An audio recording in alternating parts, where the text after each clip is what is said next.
Tom Aspinall, after verbally tapping last week, after quitting last week, he should vacate his belt out of respect for Salsa Boy. Put some respect on Salsa Boy's name. He should vacate it. Absolutely vacate it. Salsa Boy calls out Tom Aspinall. He says, yeah, my eye hurt, but I knew it was going to get better and we're going to be fine.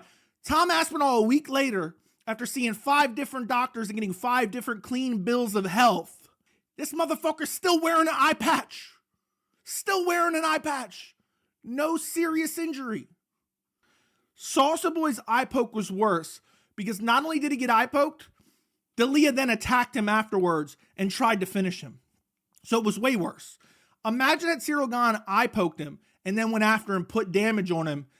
I would have understood even more why Tom Aspinall didn't continue. But Salsa Boy, after getting battered, after being eye poked, still said, you know what?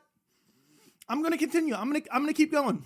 I'm going to keep going. And now, as crazy as it seems, Salsa Boy is close to a title shot in a shitty heavyweight division. People used to call me a contrarian saying I was rage baiting for saying Salsa Boy could beat Tom Aspinall. We were talking about it the other day. I've been a believer in Salsa Boy for a while. I said Salsa Boy was one of the most underrated heavyweight fighters. I said Tom Aspinall was one of the most overrated. And people called me a contrarian. Who's laughing now? Who's laughing now? Came back from a brutal eye poke and got a flatline KO. The best part of it all, Ante Delija is Tom Aspinall's friend and training partner. And guess what? He had something to say recently. Let's see what he had to say. Let's check out his quote after Tom Aspinall was eye poked. Ante Delija, I really don't understand. I had 33 fights and I never poked somebody in the eye. And I do believe the punishment for that should be severe.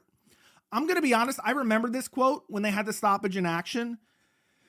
And in my mind, I said, you know what? I kind of hope Salsa Boy doesn't continue and I hope they DQ Ante Delija. That's what he deserves. This was so much better. I didn't think about this until it was like, oh, wait a second. They're about to restart. I didn't think the fight could be restarted. I didn't realize. It didn't register in my brain. Oh, shit, they might restart this fight. This was the funniest possible outcome. You can't script this shit. Tom Aspinall gets eye poked by Gane in a fight that he's losing. He quits. He bows out. A week later, Tom Aspinall's training partner and friend eye pokes somebody else. That guy decides to continue after arriving in agony, decides I'm going to man up, I'm going to nut up, and I'm going to continue. And then he KOs Tom Aspinall's friend and training partner. You can't make this shit up. This was the funniest shit I ever seen in my entire life.